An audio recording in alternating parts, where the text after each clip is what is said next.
Me and Jake running down the street with a handful of comic books, kicking ass and banging chicks and drinking booze No, not and me. smoking Not weed. me. I'm married. Yeah, well, I'm married. Jake. Can't do that. Yeah. Off panel, off topic with Jake and Tyler. Fantastic. What's up, internet? I cannot get enough of that. You know, did you know that is the most streamed song for Are you trying to make up a country? households I thought you were going to say involving me? it's the number one most downloaded podcast and theme song in Corto Maltese. So we're big there. Yeah. Oh, yeah. Nice. We're also really big in what's the fake Middle Eastern country DC comics. How many people do you think actually believe that Corto Maltese is a real country? Because I did. Trump thought, I thought it was for a Wakanda long was real. time until I read up on the comics about the Suicide Squad stuff.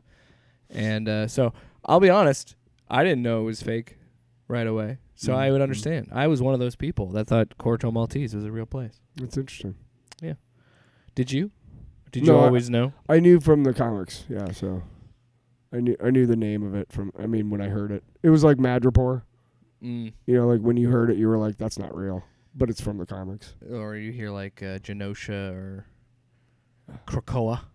Yeah, I'm trying to think of it's Black Adam is the protector of the country in the New 52.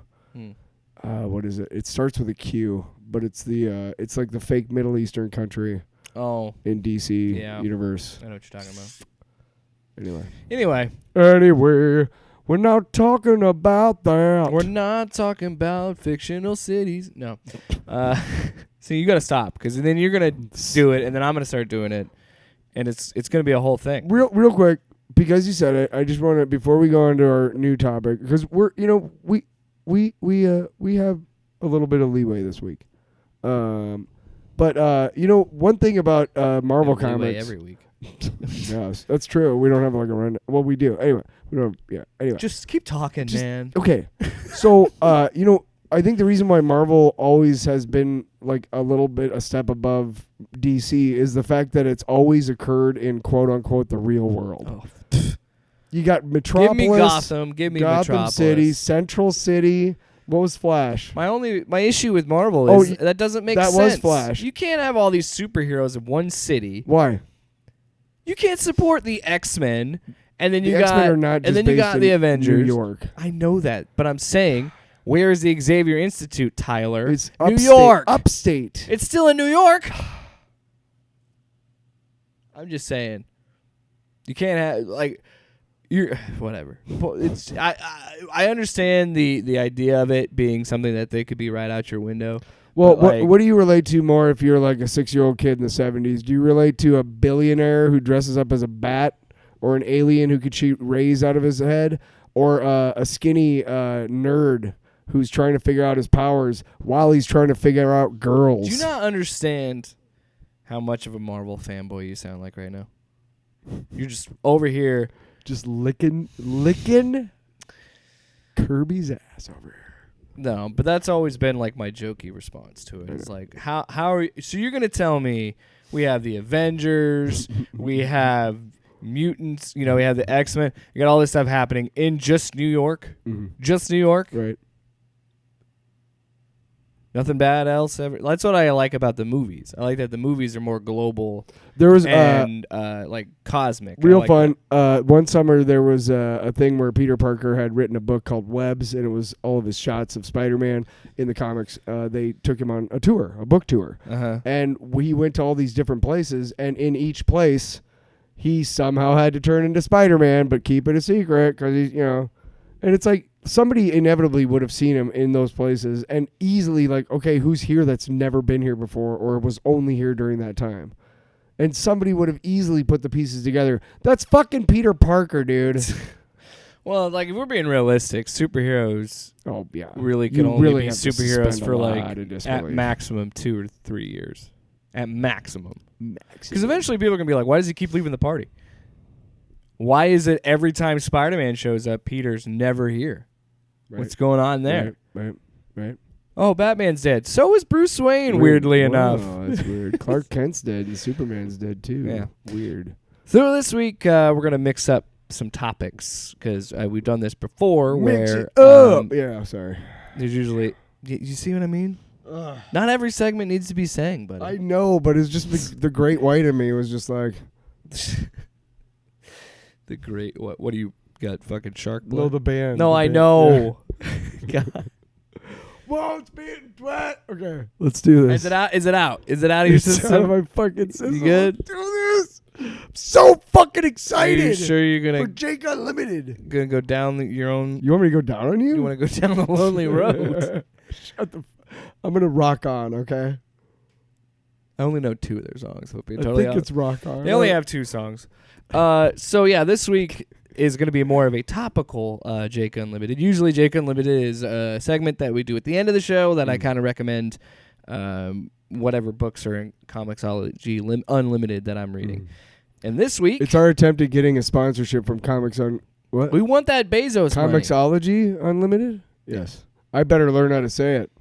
Give me that. We want them dollars. Give me that Bezos. I want that space money, buddy. I want that space dick money. Whoa. Anyway, let's talk about what was in the news last week, and it is Substack. Now, I kind of knew about Substack. I didn't really know what it was. Mm-hmm. First, I knew it was something that a lot of writers were on, but I didn't really know what it was. But for those who don't know what Substack is, it's an online platform that provides publishing, payment, analytics, and design infrastructure to support subscription newsletters. Mm-hmm. It allows writers to send digital newsletters directly to subscribers. Substack then takes a 10% cut for hosting. So for a while, it was really just, I think, a lot of freelance writers just giving articles and stories or newsletters for a fee for some sort of subscription. Sure. And then in 2019, I think, Substack started allowing podcast hosting. So a lot of people, if they don't have a Patreon, they'll put their podcast on Substack and charge to get it early or whatever. Cool. So how does Substack apply to comic books? Well, you tell us, Jake. Yes. So now Substack is setting up Substack Pro to bring in comic writers, and Substack Pro is just a new way of them doing a subscription model. Prescription. I got a prescription for. These comics are so good. God, no! I started singing again. Okay. All right, let's just. But I don't know. I'm gonna look up because I wonder if the 10% still applies to this. But I think that is kind of their allure because they got, I think, $65 million just reinvested into this company. So I think that infrastructure was in place to start competing with Comixology and or Kindle or whatever digital platform people use. Sure. And it's kind of interesting because they already have James Tynion. I think you were right there. Tynion. The fourth. He's the current writer for Batman. He's leaving DC and starting Substack. Yeah. And I think this is also playing into what we talked about a few weeks ago with Scott Snyder going to Comixology. You're starting to see more of comic book writers go independent because they're starting to realize they're not getting the revenue they want for characters. I think it was Jim Starlin who was talking about how even though they used Thanos, he still didn't get that big of a... They get $5,000 and a ticket to the premiere. Yeah. And they don't get any sort of other residuals or anything like that, which is kind of crazy. And I think... Well, here's the fun thing is these guys... Listen, I want to tell you guys, I want to tell all these writers real quick. I want to tell you something. I want to tell you about this thing called Image Comics, okay? And what happened was back in the 90s, we all know the story, these really hot artists broke away from Marvel and DC, mainly Marvel, and they started their own comic book. And they almost killed comics because they saturated the market, and they were substandard. They were really pretty pieces of shit. Oh, wow, look at that art. There's no fucking story. Who gives a shit? I never once have read a Spawn book, but anytime anybody... Spawn and Savage Dragon were a cut above. Because they're still actually here's the thing. Mostly the things that I've heard about Spawn is, it looks great, but you don't... read a Spawn. At least there's somewhat of a plot. Story. You read the all Spawn the Rob book Liefeld shit was just shit. Just hey, here's another team.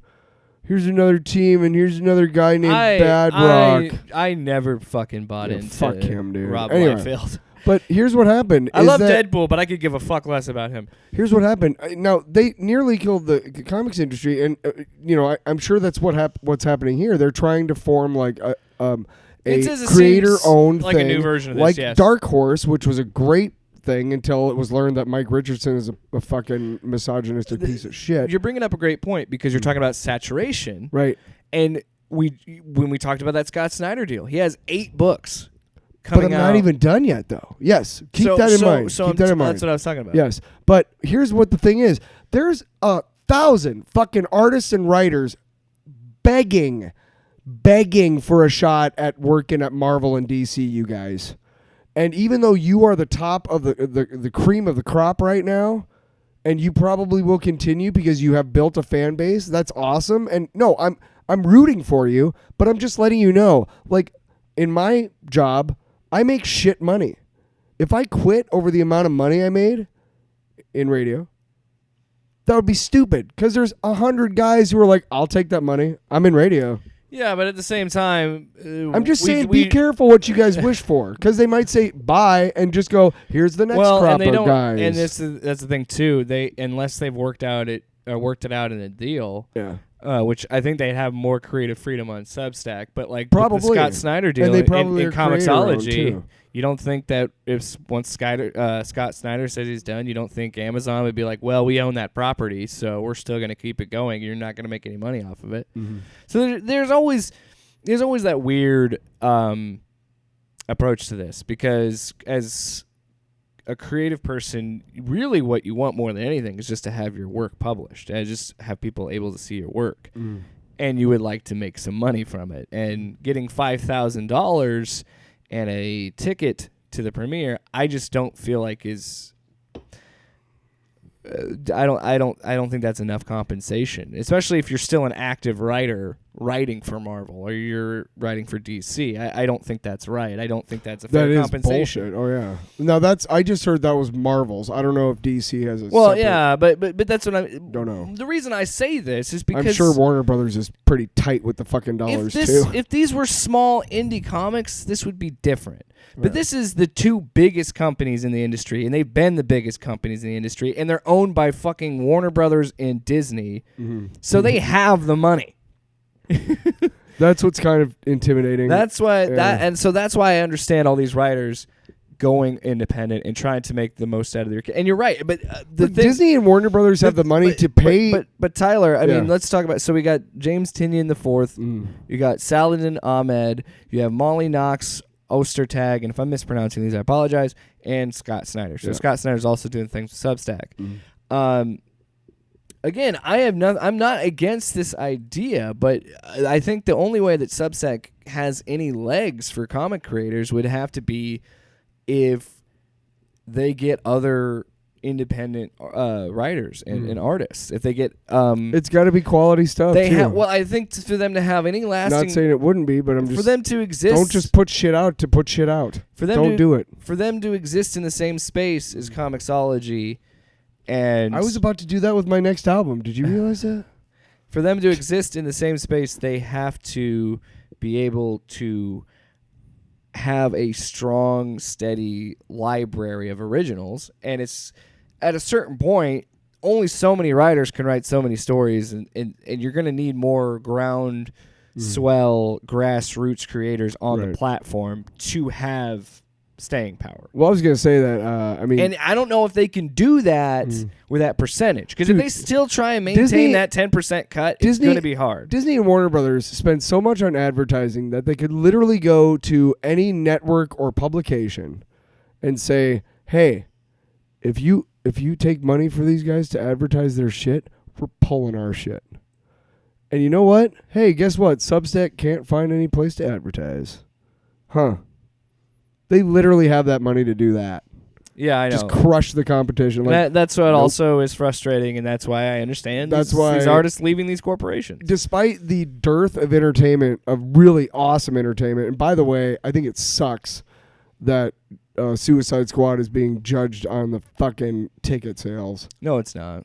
But it's we not talked about doing this well, which sucks. in the spoiler review. Oh, DC is in bed with James That's Gunn. That's true. But he's already doing that show. It just sucks like, because I want it to be successful. You know. Yeah. I think he made almost probably the perfect movie.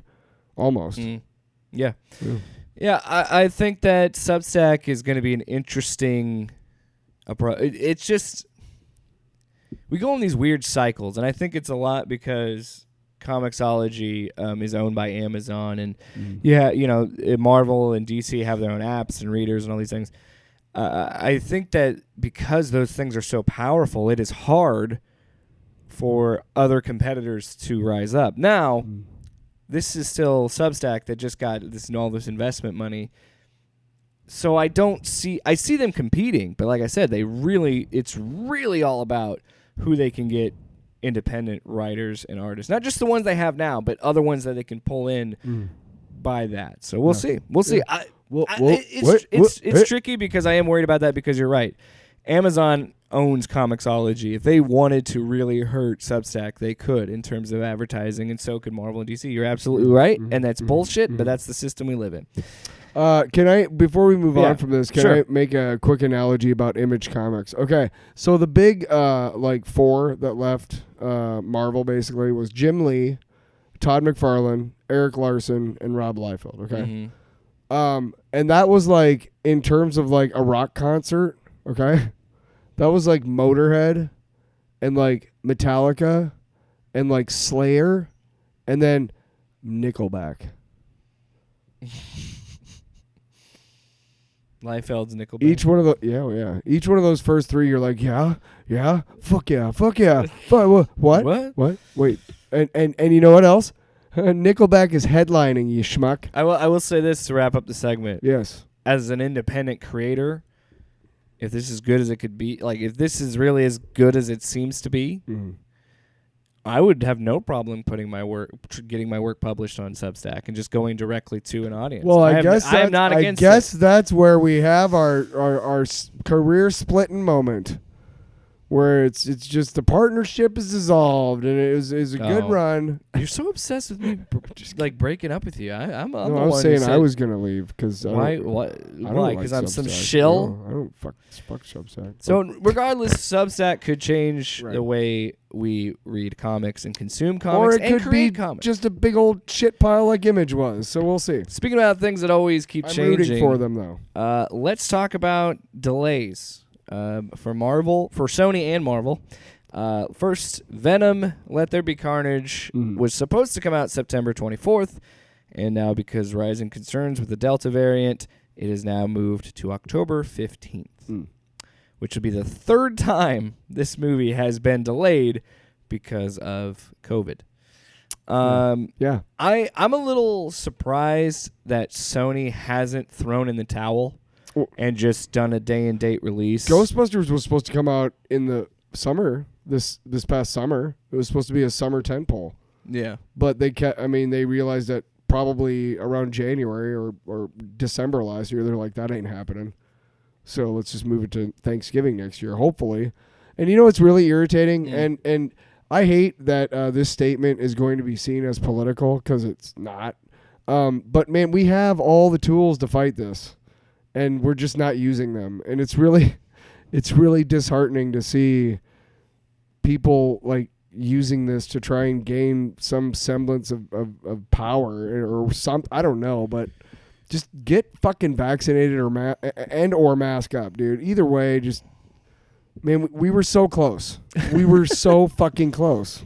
Well, and it is. I actually went and saw Black Widow in the theater. Yeah, me too. Yeah. And I saw Jungle Cruise. Ooh, how was that? Actually, a pretty fun movie. I you know what? After I saw a couple of the productions or the little vignettes that they have like on Disney Plus and shit. Yeah. I was actually pretty interested. It is very much like Pirates of the Caribbean, like that adventure movie. Swashbuckling. Does it feel like an Indiana Jones movie? Yeah, pretty much. Good. I'm in. With a little bit of paranormal shit. But I'm in. Emily Blunt's hot. Well, her and The Rock actually work really well together. And The Rock is hot. That's what carries the movie is their chemistry. His pecs? So. What? Oh. Yeah, well. His broad, beautiful tan shoulders. What is going on with you? Why are you thirsting over The Rock right thirsting over The Rock. Okay. What is wrong with it? Really is like a tick. Like you can't help yourself. You have to sing. So, Tyler, do you think that Sony is just going to suck it up and say October 15th, that's the date. We're not moving. We're not putting it on streaming. It's going out to theaters. No, and the reason why is because if they do that, they're going to look like the Big Ten last year when they were like, nope, not doing it. And the Big 12 was like, all right, we'll do it.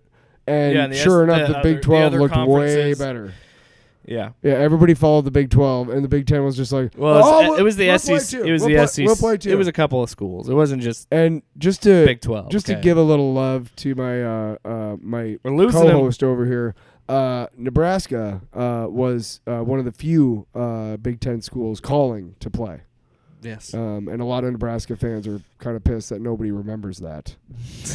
Well, because you guys have been kind of... Are you done? Yeah. Let's stay on topic. I'm tired of you fucking slandering. Dune was supposed to come out last year. I was super excited about it. I mean, I totally got why it got delayed. To clarify, till this year. What? With Venom? Yeah. I think they kind of have no choice, and I think they're going to stick to theater only release because it's like you just said, I don't think they want to admit that they were wrong. Well, or they wanted to believe, like, look, I get it because all these companies got that little taste. Yeah. Right. In this, like we all did. Yeah. I hit my mic. Like we all did. Really got a taste. In May and June when we thought we were turning it around. Yeah. I understand why the studios are adamant about saying no. We stay in theaters. I mean, how much? Because you got to level it out. You got to think that how much money is Warner Brothers really making if they're releasing? The Suicide Squad probably could have been their biggest earner of the whole entire year. If it was exclusively on HBO Max, if it had been. No, I'm saying they should have. If they would have stuck to a theater plan, they would have made more money. I think. Oh. But because on it, let's be honest with this, and we'll there's these two topics that are kind of go hand in hand. Well, it's just a situation of like it's convenience and. I don't know. It's hard to, and it's not even a COVID thing. If this were existing, and some movies already were released in theater and on demand. A lot smaller movies usually are, and when they are released, they're select cities, so they have to go VOD. But whatever. Yeah. Point is, I agree with you that Sony isn't gonna budge because they don't want to delay this movie a fourth time. No, I think they will budge. I don't think so. Oh, okay. What I was going to say is real quick to talk numbers because I actually read this in a couple of news sources today. It's really 8 states out of the 50 that are experiencing these surges. Now I'm not saying that's a good thing by any means. I'm just saying that it's not as widespread as say the original pandemic. But still, get vaccinated, wear a mask. Okay, great. But now we lost him. Whatever. We lost the anti-vax crowd. Well, they... Yeah, I'm really concerned. I think Tim Wakefield's got a fucking podcast, you fucking losers. Right. Anyway. So, moving on to not necessarily Sony, Dune I was pissed when it got... I understood about the pandemic, but it was still upsetting because I wanted to see it. I want to see it.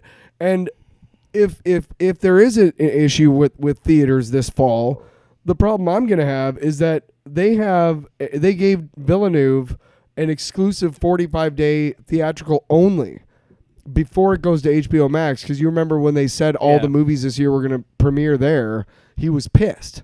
So they said, okay, fine, we'll give you 45 days exclusive in the theaters, and then we'll put it on HBO Max. Now, that's fine, but if I can't go see it in the theater, I have to wait 45 days after October 6th. That fucking sucks. That's like extra time, man. Extra. It's like Cartman. Well, it's still going out. It's October 22nd. Do you remember when it's Cartman? Going on HBO Max? Oh. It's. I thought it was 45 days. Maybe it was 15. It might be because the release date is October 6th. Anyway, I'm saying it comes to like HBO Max October 22nd. It'll be like Cartman when he tried to freeze himself to get the Wii. Remember that? Honestly, you know what? That's a good point. But then he finally gets sent back in time and is further back in time than he already was. That's a good point. Why don't we just start being fucking honest about these movies?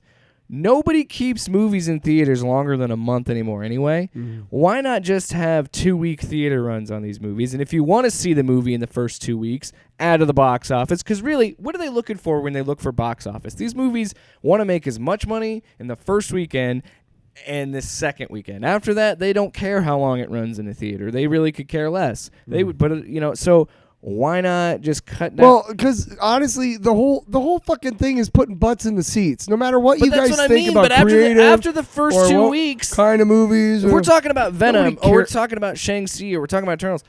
The bottom line, the first 2 weeks are the only thing that matters to those movies. That's true. So why not just run them for 2 weeks and then put them up on the app? But ultimately, you have to have movies that are going to put butts in the seats. You know, like right now, a lot of people are not aware of this, but the two biggest growing formats in radio is Spanish language and Christian rock. And the reason why is because they sell ad time. That's the easiest format to sell ad time to in this country right now. It's not because the guy who owned the station was like, you know what? I want to make sure that my friends from south of the border can have a station that really makes them feel like home here in Iowa. No, they're like, hey, look at how much money I can make. So just kind of to give you an idea of that too, like the studio heads don't give a shit what kind of movie they put out. They don't give a shit about the rating. They don't give a shit about the MPAA, none of that. Is it going to put fucking asses in the seat so that I can get my fourth yacht? So ultimately, they may not budge just to be like, fuck you, I want my money. Do you think Shang-Chi is going to go to Disney Plus? Man, I'll tell you what, man, I feel bad for Shang-Chi right now because it's, you know, the Disney CEO said it called it an experiment. Your wife was just saying beforehand. What? That's such a. Yeah, I didn't actually look at the full quote when I heard the experiment thing, but as I looked at it, I'm just saying it's a terrible choice of words. Right. While we're still dealing with this pandemic, to say it's an experiment. Also, the very anti-Asian fervor that we're experiencing right now too. Sorry, I interrupted. But I feel bad because your wife also mentioned beforehand, like something that resonated is that it hasn't been very well marketed, and that's true to a degree. Like I've seen Lego sets and whatnot, but they don't have like blankets and shit like they used to have, like they've had for other Marvel movies and stuff. Mm-hmm. I if I do see an ad during like a streaming show, it's because I'm watching like Disney Plus or something, you know, or something. Or Hulu. It's also like it took them how long to make a Black Widow action figure, and Black Widow has been a part of the MCU since Iron Man 2. Right. So yeah, the quote that has been going around. You mean a Black Widow movie? Did you say action figure? No, I'm saying the action figure took forever. Like she didn't have her own action figure for a long time. I don't care about action figures. No, but that's my point. Yeah. Jesus. No, but yeah. Shang-Chi. I hope it doesn't get delayed. This is from the CEO, Chapek. Cancel that shit, IndieWire. He said that Shang-Chi, we actually think it will be an interesting experiment for us because they're utilizing a 45-day release. It is going to go to Disney Plus? Well, yeah, I mean, all their movies are going to Disney Plus, but it's going to be in theaters for 45 days before it. I might have misconstrued the whole Villeneuve and this thing. But so 45 days after it's released in theaters, if I can't go see it in the theater, I can just see it on Disney Plus. Yeah, after 45 I'll still have to pay $30 because it's Premier Access. Because Disney sucks. Fuck you, Disney.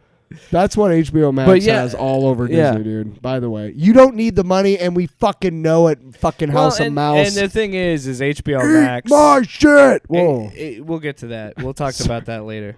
I just told Mickey Mouse to eat my shit. So if this is, there goes those dollars. If Shang-Chi, here's the question: if Shang-Chi doesn't do well, or Shang-Chi, however you pronounce it, if that doesn't do well, do you think Disney? Then and we don't know what the situation is going to be. This is always changing, right? But say we're still having we're having the issues with the Delta variant. Shang-Chi doesn't do well in the theaters, do you think then it affects Disney saying, okay, well, we need to delay the Eternals, and Sony, you should delay Spider-Man? Do you think that conversation happens?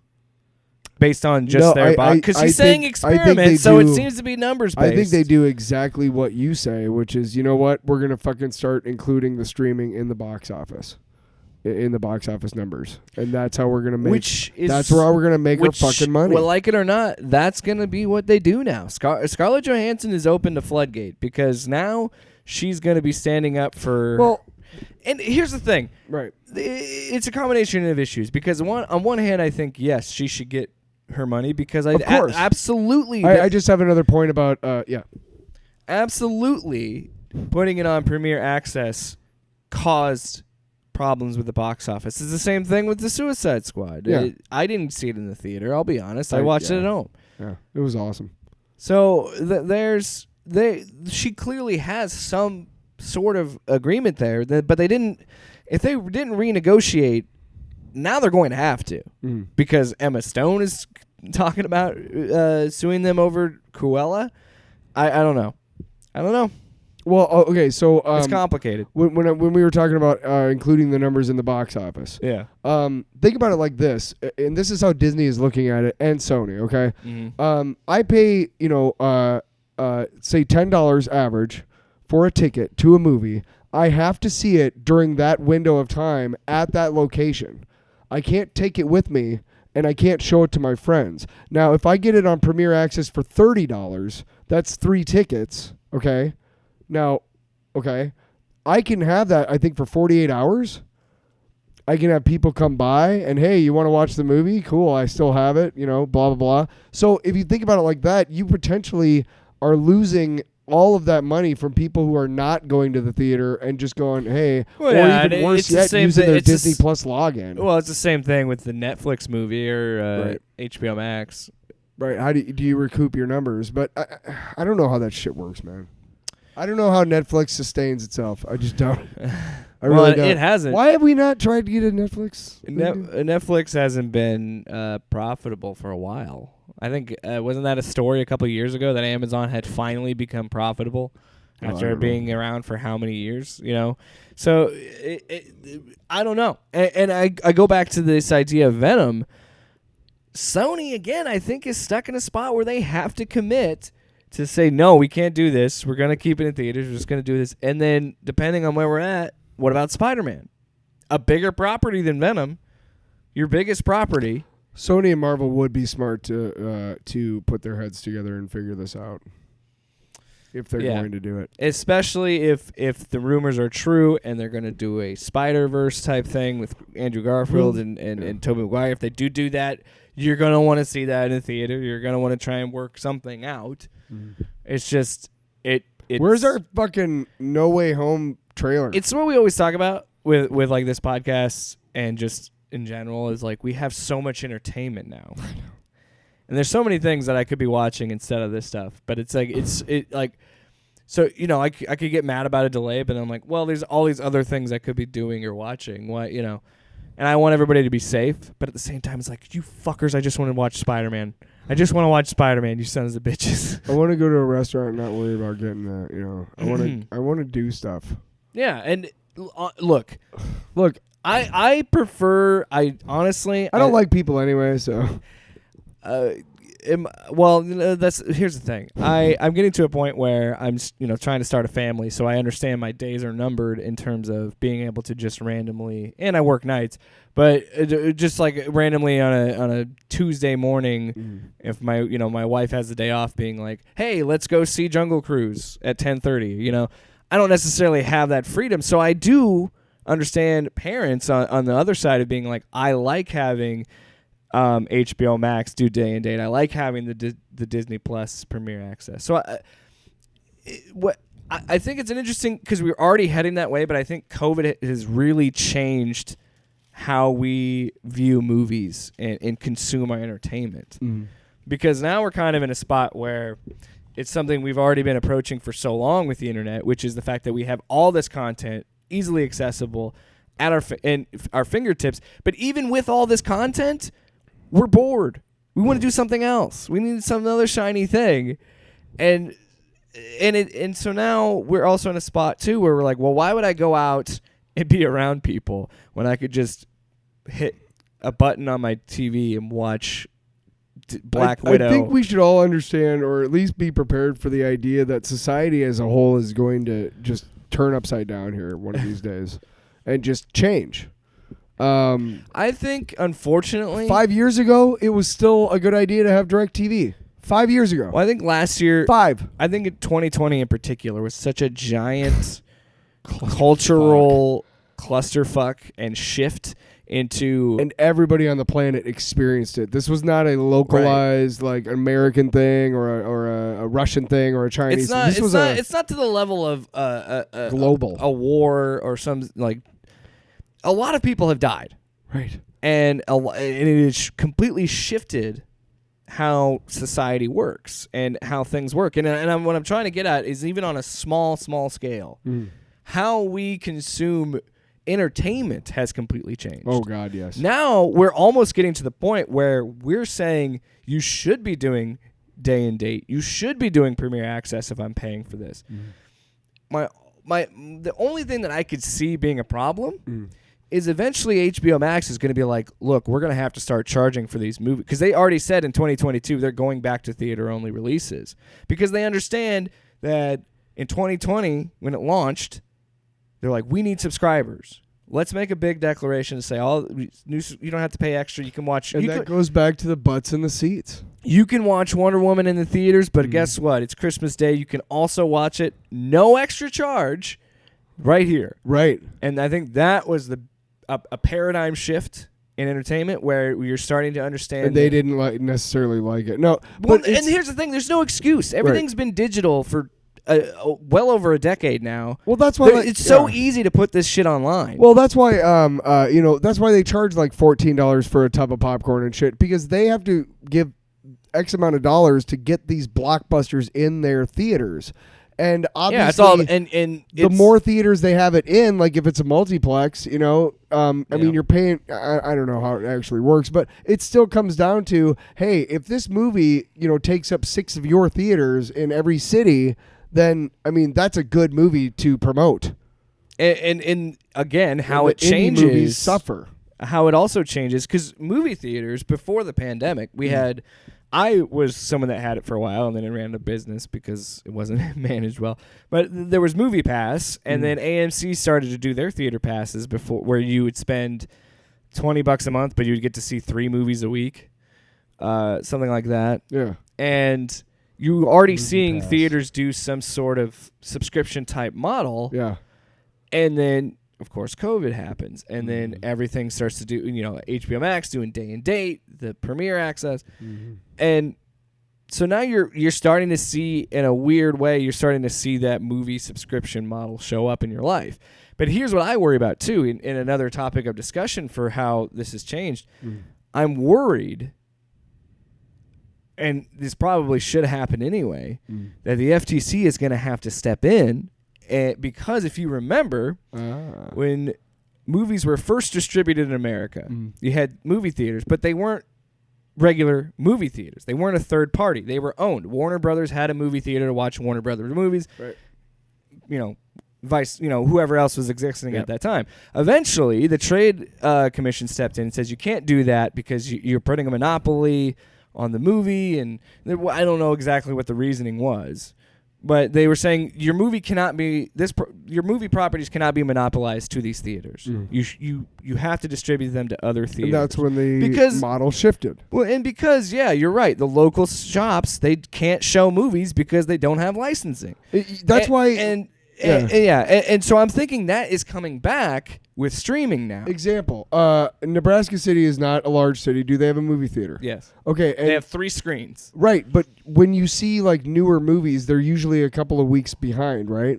That's happened before. Well, the general reason is because it's cheaper if they bring it in later. Yeah, and it goes back to what I talked about with box office. So that theater in a small town, I mean, there's a lot of policy shifts. I mean, wow. Well, that's what I'm saying is like I feel like this is something similar to early Hollywood and how movies were made, where it's that idea of you're going to see you want to watch DC movies, you got to watch it on HBO Max because that's where it all exists. Yeah. And I think the only there's Paramount Plus now. But I think the way to get around that is they still are releasing their movies in theaters. I think if all of these companies just said we're only releasing it on streaming, then the FTC would step in and say no because you're gatekeeping your content. Like having original programming is one thing. But completely locking your content behind a streaming service and not being in theaters or having any sort of third-party access, I think is where I think that's the reasoning behind it. Yeah, and we need to enforce FTC shit more than we do. Oh boy, because Disney should not have been able to buy Fox. Hey, why is it when I'm living in West Des Moines and I want to get electricity, there's only one place I can call? Mid-American. Why is that? Isn't that against some sort of monopoly trade law or something? So, can we talk about real quick? I do want to talk. One of the really great aspects or kind of results of the way entertainment has changed, as far as having these studios being able to do a lot more content, is the diversity. There's some really cool stuff that we are able to see. There's a movie on Netflix from Korea called Space Sweepers, and it is kind of a lower budget movie, but is one of the better sci-fi movies and has a hell of a lot more heart than fucking Star Wars. And it's brilliant. I believe one of the actresses was in Parasite, that movie that won the Oscar. A movie that I have yet to watch. I don't know if I ever will. It's really good. I'm sure it is. I just never got around to watching it. You can boil it down to the central theme. I won't do it here on air, but it's about classism. And I know what it's about. Yeah, it's the same thing as like we were just talking about. Like neither of us have ever watched The Handmaid's Tale. Why? Because we don't need to see what happens in that show. I've heard about it. We know what happens. Yeah. Anyway, same kind of thing. But how it's changed? Yeah, I do agree. There's a lot more diversity. There's a lot of cool like like on HBO Max, you're scrolling down and it's like, hey, here's here's Asian voices, and it's like all movies like written by, directed, starring Asian actors, directors, writers. Yeah. There's African American and Latino and. It's kind of cool that there's more representation. Well, just a great example of that is Taika Waititi. Has a comedy coming out called Reservation Dogs, and it's about Native Americans. It looks awesome. And that's something that's a group of people that isn't hardly represented properly, not even close as the Native Americans. Not even close, man. And that's what I'm saying is I agree with you. That excites me. I love seeing different voices get a chance because you get to experience different cultures without leaving your own living room, and that's cool. And that's what I've been saying about. That's how you grow as a human being. That's why I love talking about pop culture, and I love talking about movies because you're so there are different norms and cultures, and there's different languages, but storytelling is universal. Yeah, well, we all follow. You're all able like a movie like Parasite or the movie that you were describing, like foreign films. But I could still watch them and enjoy them. Even though I definitely recommend that to you and everybody listening to the podcast. Space Sweepers, go check it out. There's one that I want to watch. That's a horror movie. That Netflix has the distribution rights to. It's called Blood Red Sky, and it's about this mom who. The plane gets hijacked by vampires, but this mom has to protect her kid. Okay. And she's a vampire. Oh, wow. And it looks real gory. Like, it looks like a and here's gore fest. You're getting a lot more original stories because it's not Hollywood. That's the thing. I've never heard the idea of vampires on a plane. Right. That's a cool concept. I mean, that's the other thing, too, is you're getting stories that you wouldn't. Or you get movies maybe because of cultural differences. That they think of stories like a story would come out of. The Korean movie that I'm talking about, that kind of story. But it's actually more. And you're absolutely right. That is a good positive. And there are streaming services that exist. Fuck, I can't think of it. There's a couple that do like. You can. Curiosity Stream's one of them. They do documentaries. If you have Netflix and you change your ISP to a different country. There's a way to do it. You can do that with NordVPN. Today's No, they're not sponsoring. No, but that's how you do it. The reason why you might be thinking like, oh, nice SJW, but here's honestly the reason why I like diversity. Makes us better. Right, but here's what I think of when I think of diversity and why it's good. Okay, I grew up. I'm a white kid in America, and there was no shortage of heroes that I could look up to that looked like me and that, you know, lived my kind of life, you know, and were part of my culture, what have you. Okay. I always think about a young kid who's not white, and hey, there's a black Superman movie coming out, like a black kid. I'm like, how cool that is for that black kid. And how neat that is that kid gets to experience the same like amount of awe that I did when I went and saw Chris Reeves in the fucking first Superman back in the 70s. And that, to me, kids should be able to have those moments, no matter what culture or what color, any of that stuff. And that's what I loved about going to see things like Black Panther or Wonder Woman, because you're seeing a group of people that aren't as represented be represented. And that's what's cool about the Marvels and what they're doing with that and Miss Marvel and all that. Like, for me, I'm with you. It's more of excitement of being like, I love that we're getting it's good content, different cultures and different backgrounds, because you're right.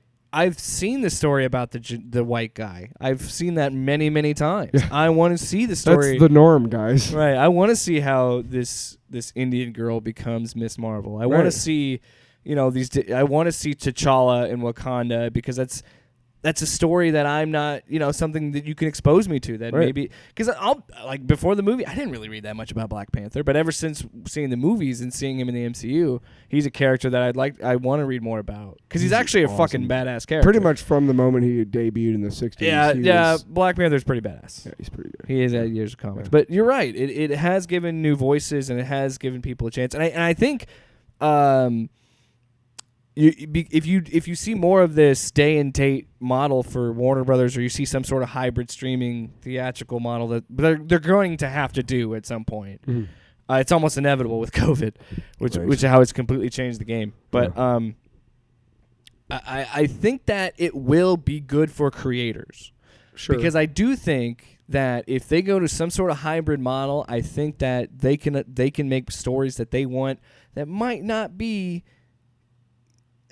a broad enough story for a wide audience, where you can tell, because you could definitely tell niche superhero stories, and they might be relegating that just to streaming. Yeah. But even with that model, with that hybrid, I still think that you could make something to the level of Suicide Squad, where you can be a little bit bolder and you can be a little bit more R-rated and adult. Yeah. And I hope we see that with Disney's Deadpool. I don't see why not. I think at some point Marvel is going to release R-rated movies, but it's going to be like it's got to be like a Marvel Knights line, where it's like. Did you see the leaked images of Moon Knight? Yeah, it does look pretty cool.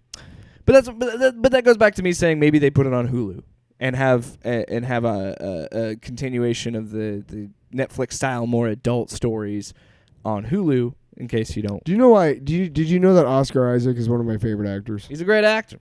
I really like. Ever since I saw him in what was it? Do Ex Machina? Ex Machina. Yeah. Great movie. Funny as shit.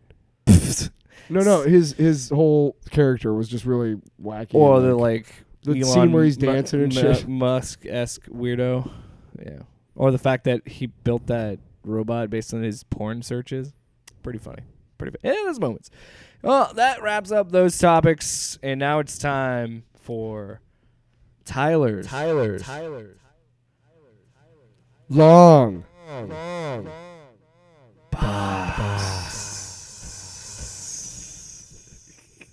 That was weird. It's fucking creepy. It gets weirder every week. Sure. Every episode. It's just like me. So just to talk about a comic that I have read recently that was really cool that I think you should check out. And I know every week it's probably going to be a Marvel property. Yeah, but I'm sorry. You Marvel shill. I'm looking for that money, Bob Iger. Anyway, is it Iger? It's not him anymore. Oh. She stepped down, remember? Whatever, whoever. I said who it was earlier. Feige. Hey, Kevin Feige. Give me some money. Anyway. The Defenders. Isn't it Joe Quesada? Isn't he still editor-in-chief? I don't know. I just want some money. I just want some money for loving the stuff that I love. Give me that money. Give me that money. Give me that love. Okay. So wrap it. The Defenders. Wrap it up, guy. The Defenders just recently came out with a new, I think it's a limited series, but it may be an ongoing one. But for those of you who are not aware, the Defenders is generally Doctor Strange senses some sort of threat, and he brings together heroes. That's the way it's been for the last couple of decades or so. When they first came up, they were just an alternate team. So they weren't like the street level characters. No, and that wasn't the original Netflix. Defenders either. The original Defenders. Eventually, they do become that, but the original one is Reed Richards. I don't know. That was more heroes for hire in the comic books. Luke Cage and Power Man, Misty Knight, and all that shit. You're right. You're always right. So, like, the original Defenders was like Angel and Gargoyle and Beast and Iceman, and I think Silver Surfer was in there. I don't know, it was just weird. Anyway, so this one starts off where it's written by Al Ewing, who wrote the Immortal Hulk thing, so I'm a big fan, and Gamma Flight. Uh-huh. And which I talked about a couple weeks ago. But so the issue number 1 came out this past Wednesday, and I went and got it. By the way, this Wednesday, Kang number 1. Go get it. Mm-hmm. I'm going to get it. I'll be talking about it on the Long Box next week. Anyway. No, you won't. The Defenders, he brings together this guy named Midnight Rider, who's just a new character. That's weird. And then he wears a mask that's made out of eternity. A piece of eternity. And eternity, for those of you who don't know, in the Marvel Universe, is basically the embodiment of the universe. Okay, he's a cosmic being. Anyway. Okay. Then Harpy, which is Betty Banner, Bruce Banner's wife, who has been irradiated with gamma again. So she's not just the Red Hulk anymore, Red She-Hulk. She's this Harpy creature. Then Silver Surfer, and I can't remember who else. Oh, Cloud, which is this weird 70s fucking character from nowhere. Anyway, but the whole thing is that they get transported back to the first cosmos. And I think I've talked to you about this, Jake, before, about wanting to see like a story about what happened to Galactus before he was Galactus, when he was Galen of Ta, the explorer, right? Yeah, because they've touched on his backstory, but they haven't really talked about like what happened, his home life, I guess. Well, what exactly happened to the last universe? Gotcha. And this is where I think they're going to delve into it, because lo and behold, they find themselves in the previous cosmos, which Galactus is from, towards the end of it, presumably, and they meet Galactus's mom. And I know I told this to Jake earlier, and he literally laughed, because it was like, it sounds like a joke, like what? But it's literally, so I urge you to go out and check it out and to follow that story, series. That makes me a little worried, because I think sometimes what makes characters good is the mystery behind them, you know? Fuck you. No. It's... No, actually, I do want to issue an apology. That reminds me. I was wrong. I remember I complained about the MCU constantly going back and going back further in their timeline to justify things story-wise. As someone who is currently writing a series of books that plays with that mechanic, I apologize. I was wrong. You fucking should, man. Because it's you start at a certain point, and then you're like, this is the big paradigm shift, but then you're like, oh, well, I should probably go back and explain all this other stuff. I should probably go back and explain this. So I understand. I want to apologize. I want to reach out. Fuck, man. I know. I want to read Gamma Flight, by the way. That seems interesting. It's really good, and like I said, you've talked about it on the show. It's really cool. So issue 3 should be coming out pretty soon. So 1 and 2 are out. Go to your local comic store. I go to Mayhem Collectibles here in West Des Moines. I'm gonna try and get a sponsorship. Yeah, we should do one of these days. We should do a live. Yeah, from there. My brother does comic book shows at Mayhem. They know him really well. Oh, cool. Yeah. Maybe we'll do something at some point. Riding off my brother's coattails like I have been my whole life. All the time. All the time. We'll ride off those coattails.